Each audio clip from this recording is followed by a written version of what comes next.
Hello, and welcome to the Interactive Music Symposium by Audiokinetic. My name is Simon Ashby. I'm head of product at Audiokinetic, and I will be your host today. Thanks for tuning in. I think we'll have a fantastic event today. We have a fantastic lineup of speakers, so what can go wrong, right? It's our fifth edition of the Interactive Music Symposium today. We've done the very first one back in 2015, and that one was more like a prototype where I was on stage for almost 4 hours, and it was an experience in itself. But it shown that okay, there was something there, and it worth doing more. So in 2018, we've done a couple, one in LA and one in London.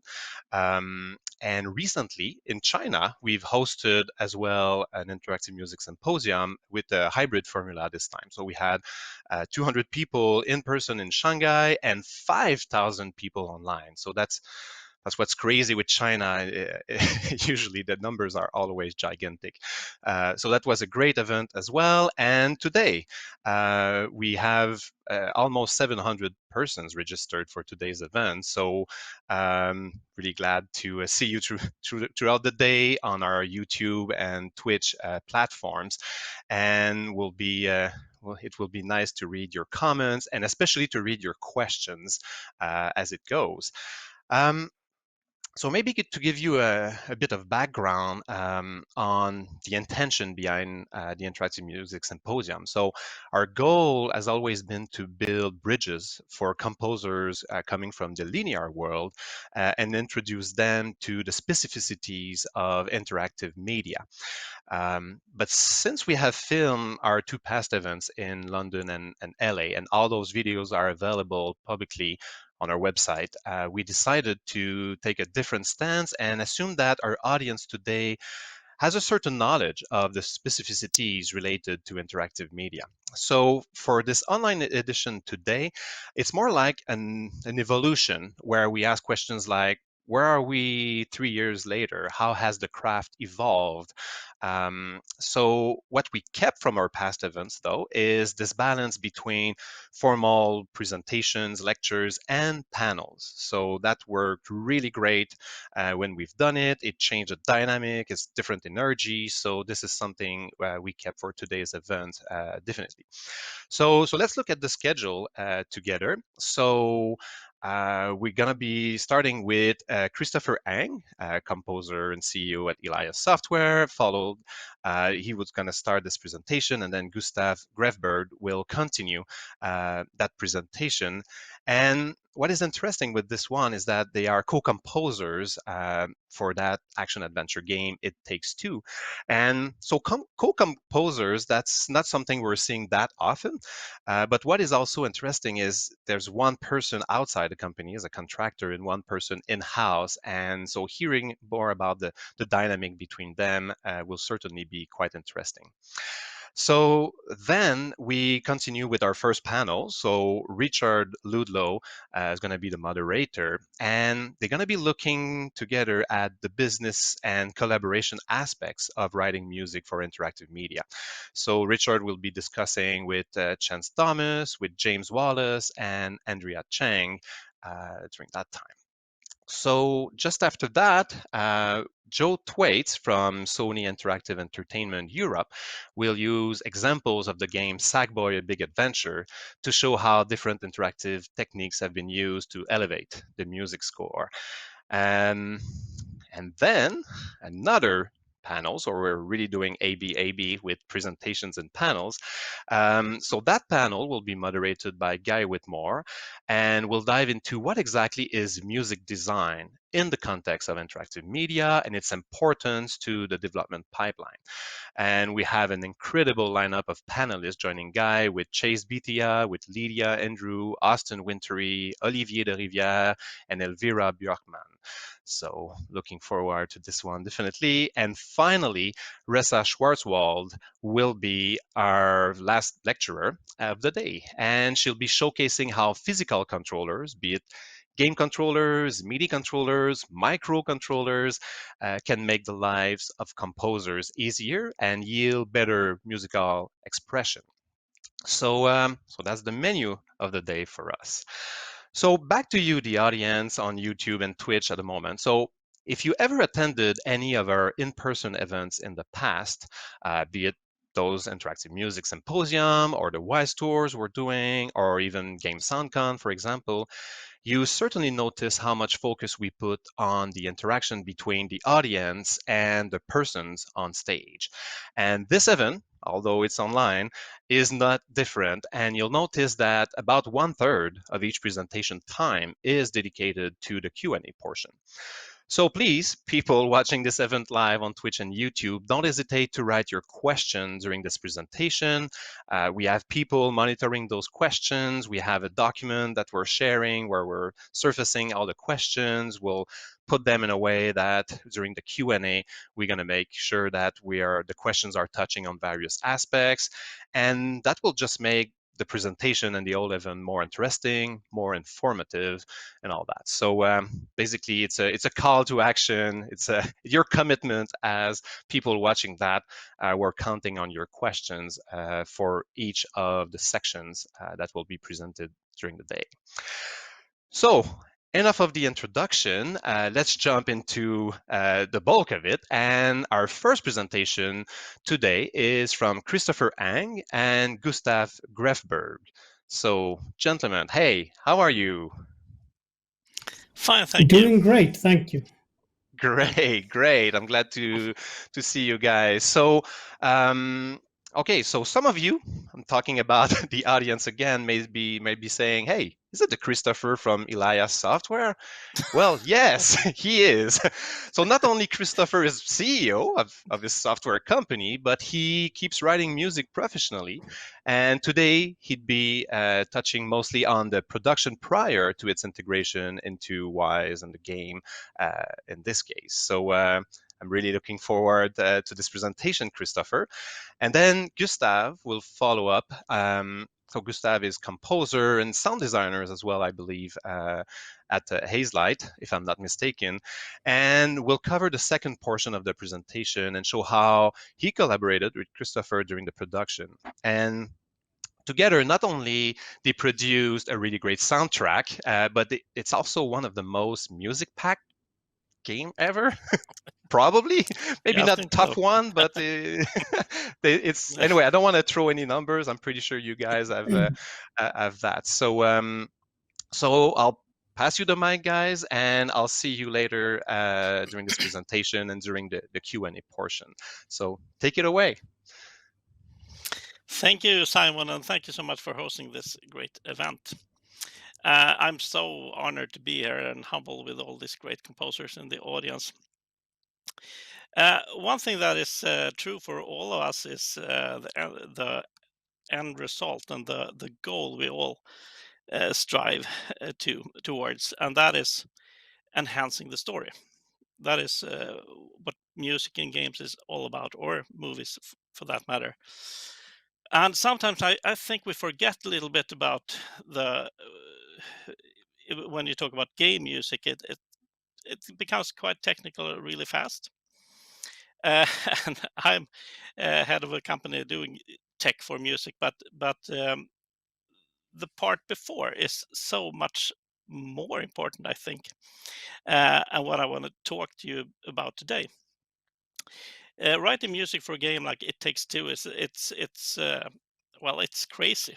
It's so much music, and uh, I always think of when I tell my student not to be too broad and try to find their niche and like that, and that is true. But in this game, it really wasn't, because every level in this game and every sub level has its own music. And there was this rule that we tried to break, that we could never play the same music twice. So everything is original music all the way through the game. And for me, I'm that kind of composer or musician that I really can't decide what I love to play different music styles all the time. So for me, this was a dream project. There's so much to talk about in this game. So what I'm going to show you now is just a really short snapshot of how we worked with this game. And knowing that we wouldn't have a lot of adaptivity, if you will, in this game, but we still wanted the music to be glued into the game and really tied into the story. And the way we did that, me and Gustaf, was we did these rules, really strict rules. For instance, in the tree level, we could only use wooden instruments. And what I'm going to show you now is in the shed, and in the shed we could only use, or we should focus on metal instruments. So when I got this first level to work on, I think it was the first one in the game that I actually worked on. It's a enormous vacuum cleaner boss that you have to fight. And I thought, well, how does a vacuum cleaner sound in music? And for me, okay, metal, so brass. And luckily, actually, we just worked with a company called Orchestral Tools. We worked with their sampler, the Sine sampler, and the first thing that came out to that sampler was a Tom Holkenberg brass. And I downloaded it and listened, and I was like, okay, I have the brass. The brass is in place because it's like a over-the-top brass. So I start doing a riff, and the first riff I did for this brass sounded like this.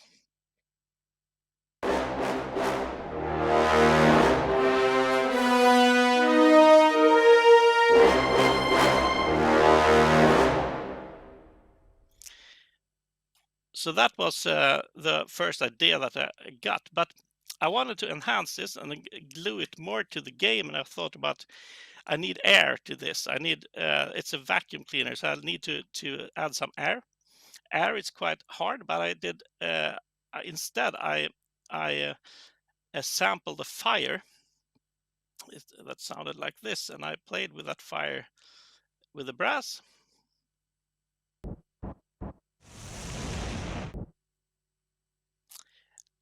And together that sound like this.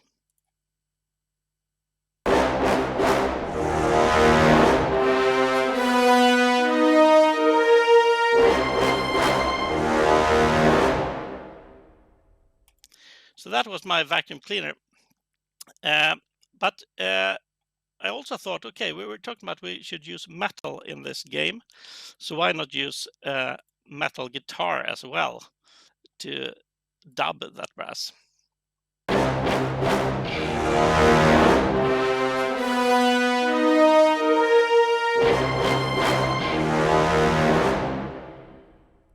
Now it started to sound the way I thought my vacuum cleaner should sound, but I needed some low end as well. And as you see in the background, I love collecting synths, and one of my favorites is a Moog source.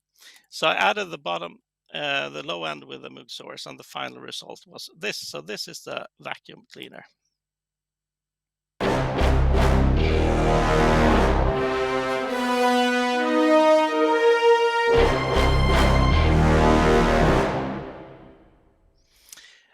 And this was a really great collab game with me and Gustaf.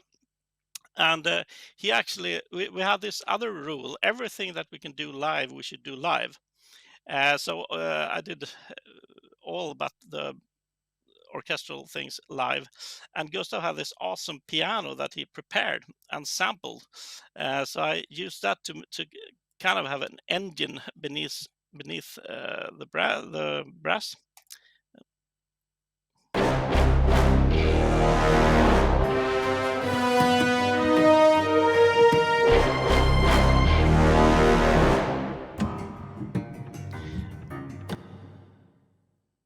Um, so also talking about percussion and doing it live, in my studio here I have this tiny little drum kit, but I decided in this game every percussion in this game should be this drum kit, but I'm going to use it more like a percussionist more than a drummer. I play drums on some tunes as well, but I have 3 snares, I have 6 toms and so on, but tiny ones. But with mixing, you can do a lot. So and I also decided that we're going to have a lot of percussion here. And every time, I know you know this, as a composer for games, every time you think about percussion, you have to check it with the audio lead if it's okay, because it depends on how many sound effects you have and so on, and if it's going to be possible to add this amount of percussion. But in this level, it was okay. So let's just listen to what the end result for stage 1 sounded like.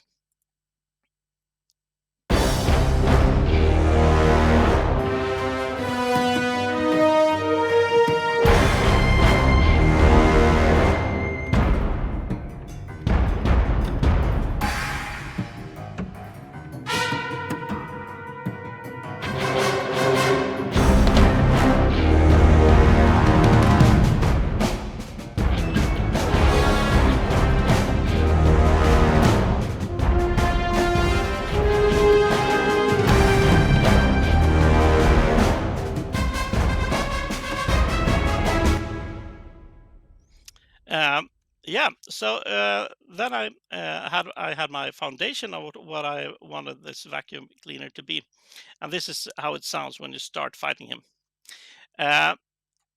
Talking about the adaptivity, we also use the cutscenes, and there are a lot of cutscenes in this game. I'm sure Gustaf will tell you how many, but we use every cutscene to be. We almost composed Mickey Mousing for every cutscene just to get the feel of it. That it's really glued together. So every time we went to a new stage, almost every time there was this small cutscene. Also in the cutscene, there's a guy called Hakim in this game that is a really annoying guy, telling you what to do the whole game, and we did some flamenco style for him. That was really annoying, but it was really fun to do, and it was complete Mickey Mousing when he every time he appeared. But then when you can't listen to this all the time, of course. So I had to do like the second part of the composition, and now it's more dangerous and it's more tempo and so on. So then it went to this.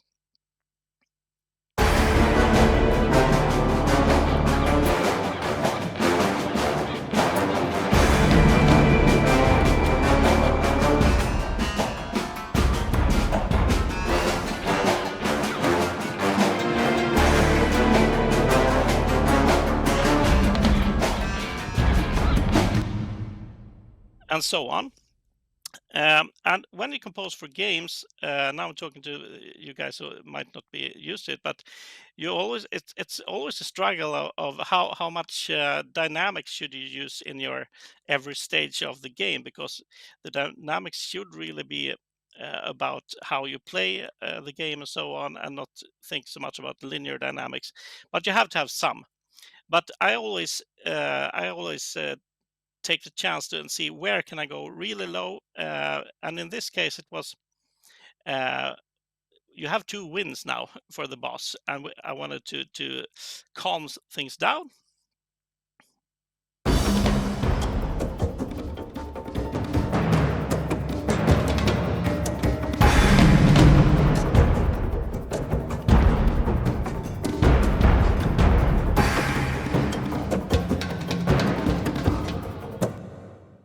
Also, I know that Gustaf is the guy that implemented every music in this game. He wanted to beef up the engine a little bit, the engine in the music, and then he did this kind of percussion underneath.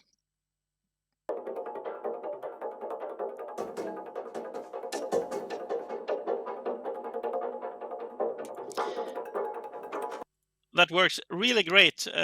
Even though I go down dynamic, I have a more hectic engine for it. And then we're back to the climax again.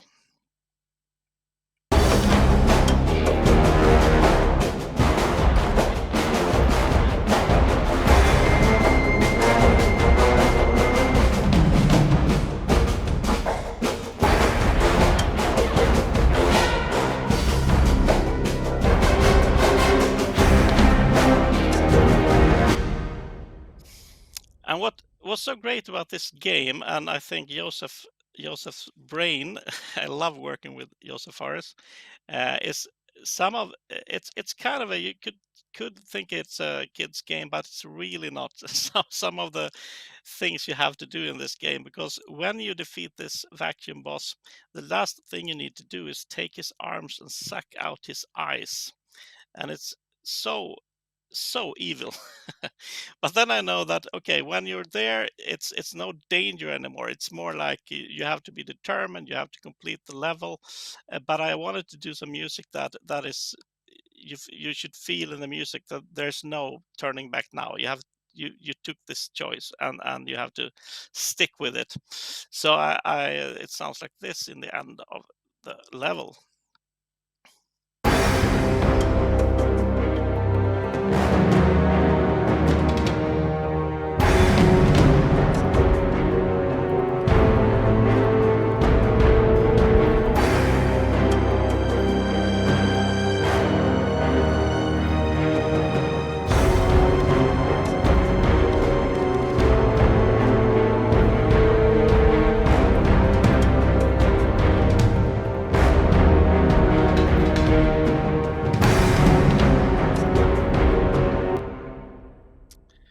And so on. So this was the progression for the vacuum boss, and how I wanted to glue the sound into this monster as much as possible.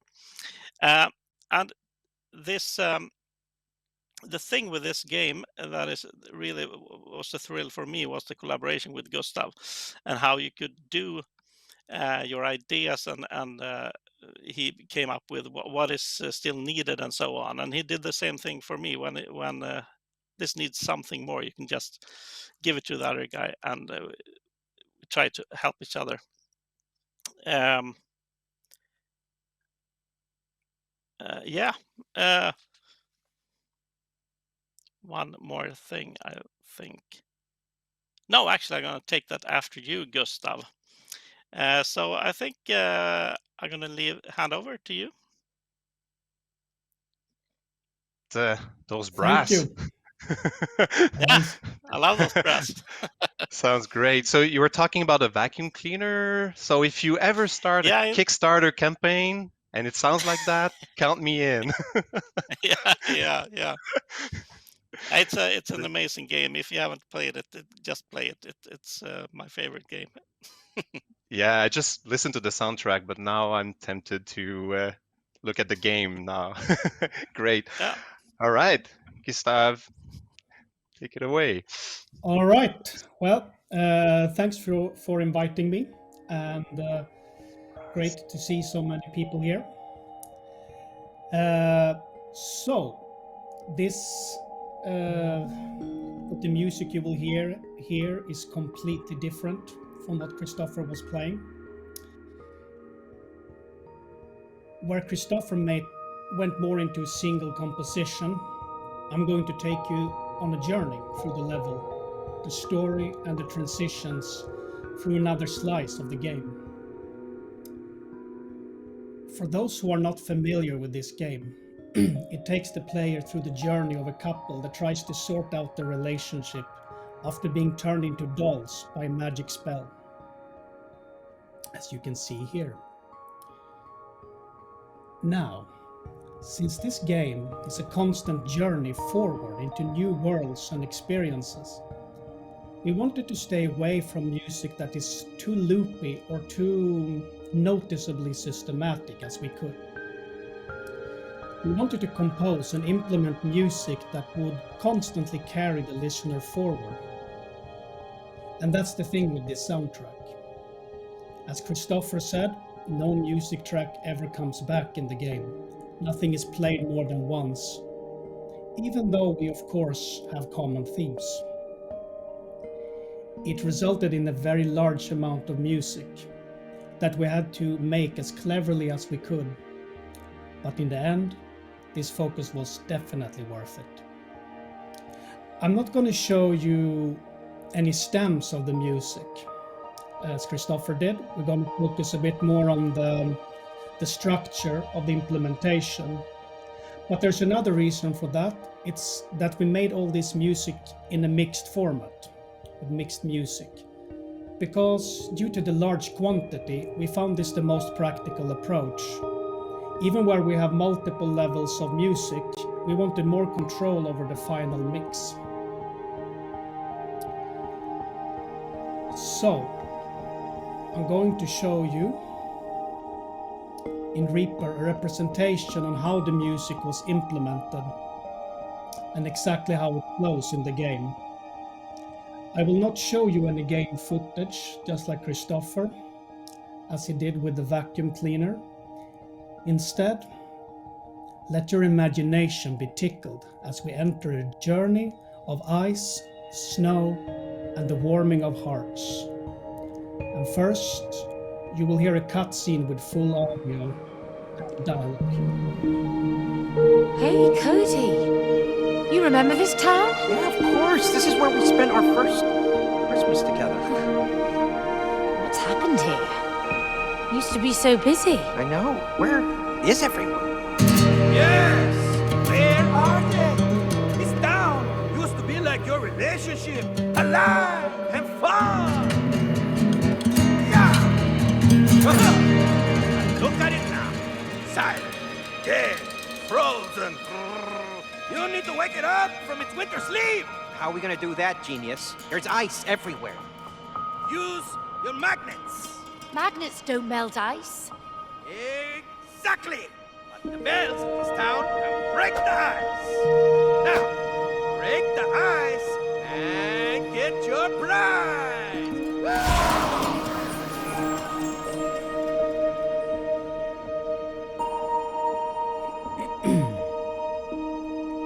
Yes, so we want to break the ice. The music begins very icy, frozen and slow. Nothing faster than eighth notes are being used here, and is also very floating and ambient. We have 5 levels of music synchronized in time, using the same melody and chord structure in a full 5-minute progression. You can play and explore this level for a long time, so we wanted to keep it alive. The moment the player rings one of the unfreezing bells, the music will go into the next stage.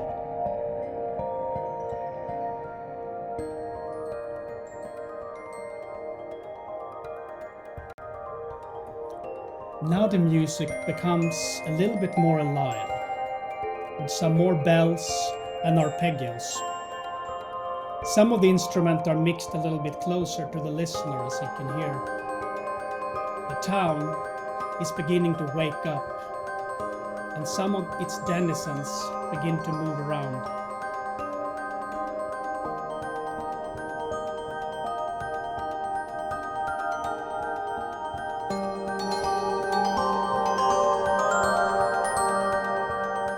And now, after ringing another bell, the choir comes in, and the music begins to have more richness and goes closer to the listener yet again. This choir, by the way, is a child choir Kristofer recorded specifically for this game to have a little bit of a more natural tone to it, with more character.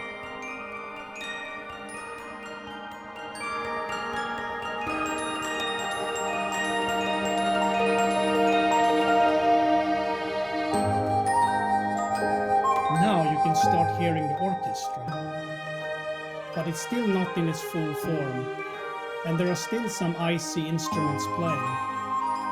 This is how we composed the track together as collaborators. We actually began on each end, so Kristofer started with the orchestra, and after he had created the melodies and the progression, I was working from the other side with the icy ambience, and we met in the middle.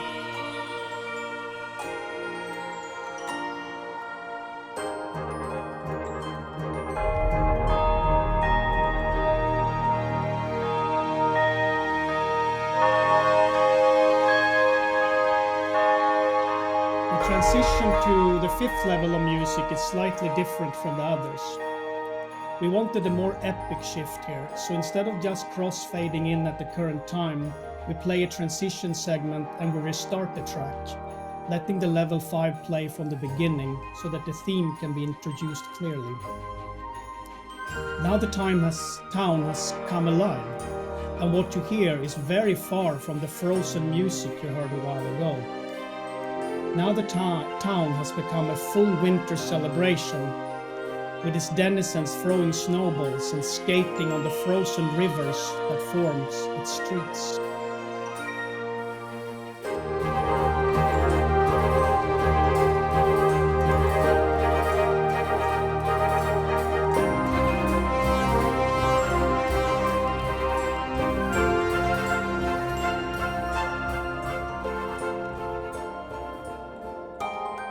Eventually, the couple reaches and ascends a ski lift, and we soften the music a bit by going back into level 3.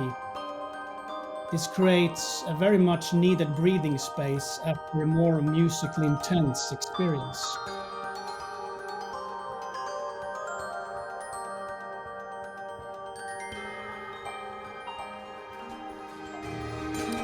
Here the couple enters an after-ski party with dancing snow creatures at the top of the ski lift, and we make a simple crossfade into this track. This is a bit of a celebration, or you could call a reward, after a long gameplay and exploration.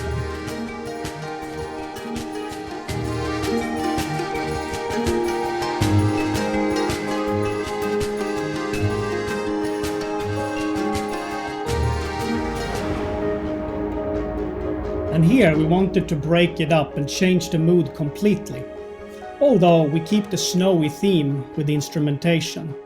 Here we prepare for a rapid bobsled sequence, which will be played with the stinger,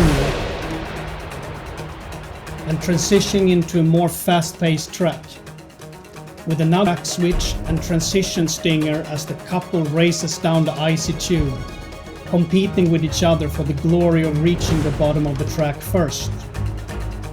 And then they jump. The music becomes light and airy, and they land again with the stinger and crossfade back into the main track. These jumps can occur at different times depending on how they are playing. So you can hear we're using a parallel track for the jumps, coupled with stingers for a more dramatic effect, and of course nicer transitions. Jumping again. And back.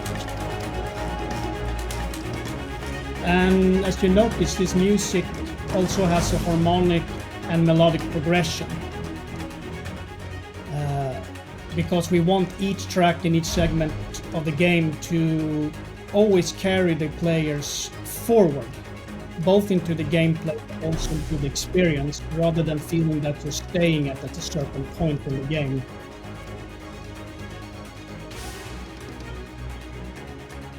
And here we go into a cutscene again that transitions into the next level. For reference, this one you can hear without any dialogue or sound effects. Another breathing space. You may be able to hear the guitar antics of the crazy living book. And soon it will transition into the level, the underwater.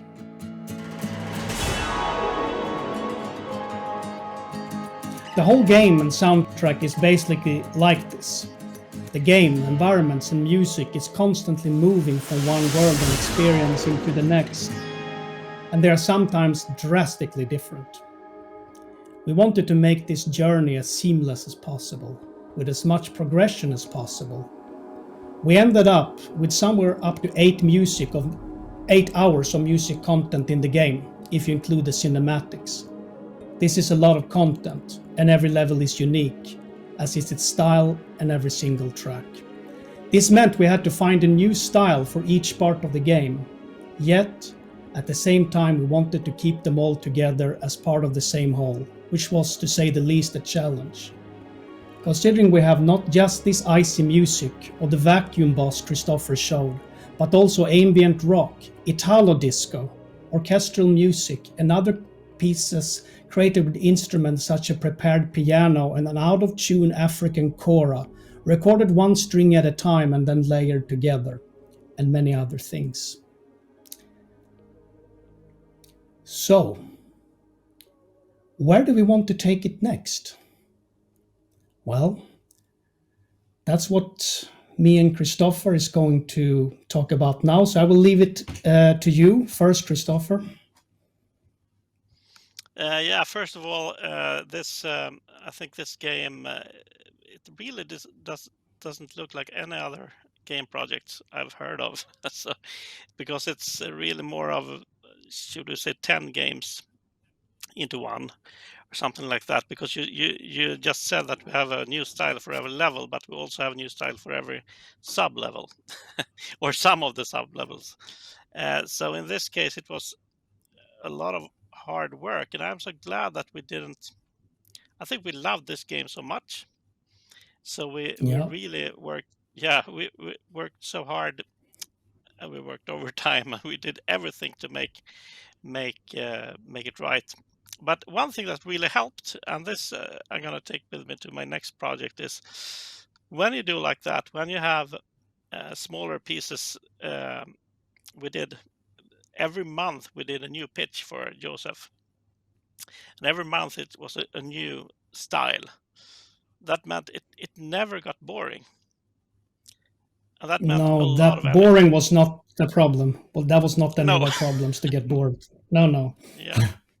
And that's the thing also with the game like this, that the experience is to be thrown. You're constantly thrown into new worlds, usually not smoothly transitioning. The book throws you down a hole or kicks you in a trash can or something, and suddenly you are somewhere else. And that's part of the fun. Yeah, absolutely. And I think that is also why we like, for me, that always thinks quite a lot about how to make it more integrated with adaptive systems and things like that. But when you have a month every time, you have to invent new ways of doing it, and maybe use ideas and rules rather than rely on tech. I think that was our aim in this game too. If it wouldn't work if we was half strict about the rules, but we were really strict. so And on I remember you exactly. laughed when I sent you the Beetle Legs bassoon track, and that is Yes, that's one of my how I thought about. favorites. That is how we thought of this game all the time. I was like, okay, I'm going to do music for a giant beetle, and I thought, how do I do that? Maybe if I do parts of the orchestra as is different parts of the beetle, so the bassoons were the legs, and so we went into detail with composing for this game, and not just composing for the big picture. We composed for the details, and I really love Yes, and that. that's also one of the great advantage of having, when there's so many music styles, being collaborators with slightly different backgrounds. Yeah. Kristofer coming more from a band background, and I'm having some more from electronic sampler based background. Even though you have that as well, collaborating with our quirks that we usually don't get to use, but now we got to use all of our different quirks and combining them, and also helping the other composer out, as you were saying, when you got a little bit stuck with somewhere. I will send it to you, Kristofer. Can you look at that, and maybe you can do something with this. I'm missing something, and the other way around. And talking about that, I think it was so great, because you said I have a band background, but I think I've seen myself more like an orchestral guy for many years. So we kind of decided that I should do most of the orchestral work. But I remembered hearing one of your cutscenes with your orchestral work, and I was like, all right, I have to step up my game here. And I love that, because that is the benefit of having two. It's both a collab and a very healthy competition, I think. Yes, yeah, exactly. You hear something and you want to get better. That's Yeah, and because the moment, as all composers here will know, the moment you don't want to get better, you're not going to enjoy your job anymore. That's just no, how it exactly, goes, for me at least. exactly. Yeah, Yeah, I think that's it. yeah. Thank you so much Yeah. for hearing us. Yes, thank you Fantastic. for inviting us. Yeah, Well, our pleasure. Thanks for accepting. Thanks for taking the time to build that presentation, uh, guide us through your process. Wow, really fantastic music. Um, so I really appreciated the brass, but Gustaf, the way you started the thing in the eyes, so calm, so introspective, and yet things were developing, engaging, and I was about to run after some time. So that was really well made. And have you said Italian disco? Yes, if yeah, you go to certain polygons, you will have classic 80s Italo disco music. Oh wow, that's great. yeah. That's great. Uh, and that is really good stuff. You're like a star in that area. So. Okay, great. So it's great. We have about 15 minutes for the Q&A, and we already Mm, received many questions, some mm. more into the composition, others into the implementation, and things like that.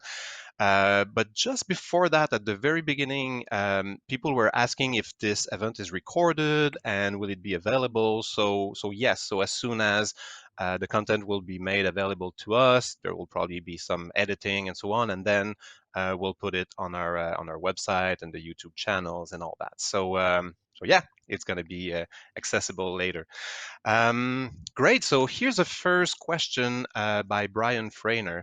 So he said, Kristofer, have you ever set down any rules to guide your composing, which after living with it for a while, you started hating? Did you typically stick with those rules to the end, or have you changed those rules? Yeah, I love that, because that's part of making rules, to hate them, of course, because that is the mother of invention. So I remember when we were at the tree level, and I really needed brass. Uh, I really needed that for it was actually for the beetle, and I knew I can't have that. So I searched and searched, and I found some combination of bassoon and some other instruments that actually had the same flavor, but it still wasn't brass. And these, of course, that was software instruments, and I'm certain that I would never ever have found these instruments if I didn't have that rule. So that became that enriched the I can I don't know if that is a word, but it made the sound so much richer to step out of your um, safety area. Yeah. Can I Oh, add yeah. something? Yeah. Um, uh, what are rules for if you never break them? So there's $1 million question. We use brass in actually one part of this level. So if you play the game, see if Yeah, you can find the yeah, forbidden brass somewhere. yeah. That's great. That's a It's a great great question. teaser. So you're gonna see the Yeah. download of the game increasing just after the 7. That's I, great. very short second answer to that, because I know one rule I really hated when I decided to make all the percussion live. And you're in a hurry, and I know that I want, and not all, of course, timpani is not live, but when I know that it's so easy just to find a snare on my in my DAW, but I force myself to record it live. Um, so I hate that rule sometimes, but I'm glad I obeyed it. Cool, cool. So we had two questions evolving around transitions and maybe more related to the implementation side here. So James Wolfe wrote, what was your personal process of managing transitions between stages? And Martin Barby said, how do you write in-game music that flows naturally, but that still is able to stop, start, and change fast? How does that requirement affect how you compose? Oh yes, definitely. Also, in this case, we also went for a quite simplified approach. So we didn't use tonal stingers and transitions. So we wrote the music, for example, to answer about the transitions. So sometimes we have dynamic music that crossfades between different stages that you could hear in the Snowtown music, where everything is using the same structure. For dramatic changes, for the more dramatic changes, we also overlay them sometimes with a stinger. But at other cases, we want to shift to a completely different track. Now, in this case, in this game, the most important thing we have was actually cutscenes. This game uses a lot of cutscenes, and they are perfect for a place where we can break up the tempo. We can change the music key into anything we want to come after. So we used the cutscenes, which I think is like 3 hours of cutscenes or something like that in this game. I think so. A lot of them, hundreds of them, and we use this to build a lot of transitions. If we would have made a game that was more, let's say, staying in the same place, we would probably have gone more with the process of making tonal transitions. So if the music is in D, the transition segment will start in D and then move into whatever key we have and use tonal stingers. What we didn't, we composed the music as simply and cleverly as we could, sometimes using more simple keys and sometimes using transitions that were more general. This is also a very big question, so I don't know how to answer all of this of how to compose with transitions. People will have entire panel discussions about this later, so it's a big subject, but I hope some of this helps to clarify Great. our thought. Did you want to add something, Kristofer, or? No, I'm trying to not to talk too much because I will get stuck in this question because transition. That's fine. Yeah, that's the thing. Yeah, you may have transitions some. are like yeah, I think transitions are like a little bit like the Holy Grail. When we find that in the future and have great transitions, that is when we start. But there's so many ways come of doing closer. transitions. Yeah, absolutely. There's so many ways But I of mean- doing them. It really matter of your current needs. Absolutely. But it's tricky. Cool. Okay, so here's a somewhat more personal question asked by Gavin Hendershot. He's asking, was there any time where the two of you had clashing opinions in the collaborative process? Or did you mostly occupy separate spaces in the composition? How did you resolve these situations? Okay, my answer to that would be the collaboration throughout this game changed from day one, and it changed every month, I should say. We tried to decide things. This is my area and that is your area and so on. But in the end, for instance, from the beginning, I should do all the cutscenes, and then I saw the amount of them. It was like it's not possible. So Gustaf stepped in to the cutscenes, and I stepped in and helping him with other things and so on. And I think definitely we had different opinions many times, and it's not just me and Gustaf. We have Philip, the audio lead, and we have Joseph. So there were many opinions flying around, but I think we handled it very good. We didn't have a There fight. weren't any intense, no fights or anything like that, but discussions. And sometimes we took in our director. So we have these ideas. What do you think as director? And we let the director settle any potential disputes before they turned into something. Yeah. Good thing maybe that you were working remotely from home. That can We were also simplify that. having a lot of fun. We're also having a lot of fun, and we were throwing ideas around. So we were not actually very entrenched in preconceived notions on how it should sound like. So we took advantage of that And and Yeah. also, I think collaboration as well. it wasn't just one collaboration. It was like 10 collaborations, because it was looked so different from every month. Suddenly, I saw myself playing disco guitar to Italian disco, and the next month we did something completely different. So I think that helped a lot as well. There were always new goals to new tasks and so on. Cool. Here's another question from Geoffrey Raphael. Hello, Gustaf and Kristofer. When you say there is no repetition music, do you imply there is no form of looping, or does the music always correspond to the duration of the gameplay Ah, sequence? I can Ah, answer that.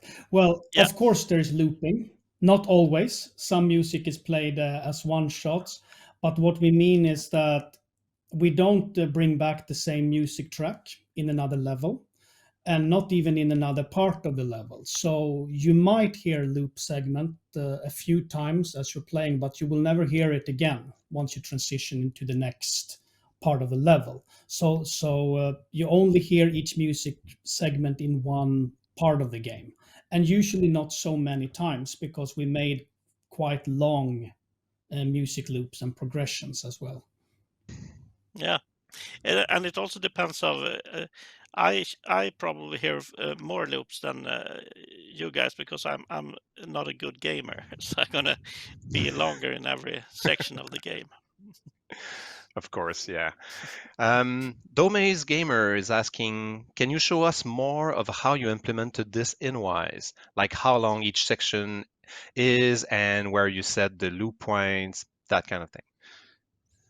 Well, not right now. We don't have that here, but that would be a very good topic for another discussion to show Okay. that process. But I can give you some basic information. We used mostly Wise as it is out of the box, actually, for the music, with some extra logic added in Unreal. But most of the things you can do, according to Wise tutorials that you find on YouTube, you will be able to do with this music as well.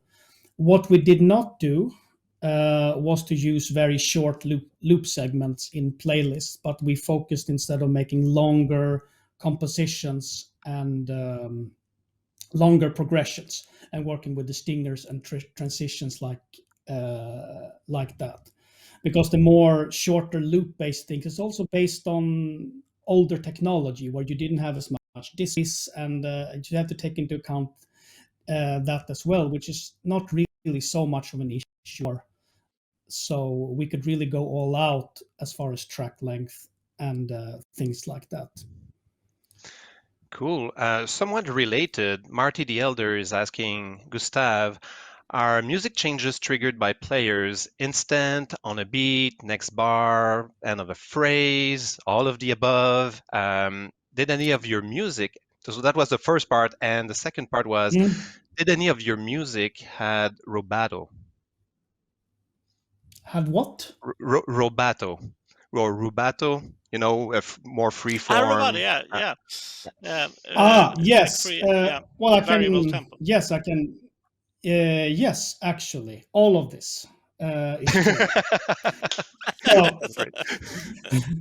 because of the huge variation of music, when we have more beat-based music, we definitely use transitions and stingers that start on the next beat, sometimes on the next bar. Cutscene music starts instantly, so we had to take into account with that. And most of the cutscene music actually is free flowing, and most of the ambient music here is also free flowing. It doesn't have any BPM that you can track in the music. That's like actually how I prefer to compose ambient music. If you can detect a beat in the ambient music, for me, that's not true ambient music. Yeah, So I get that.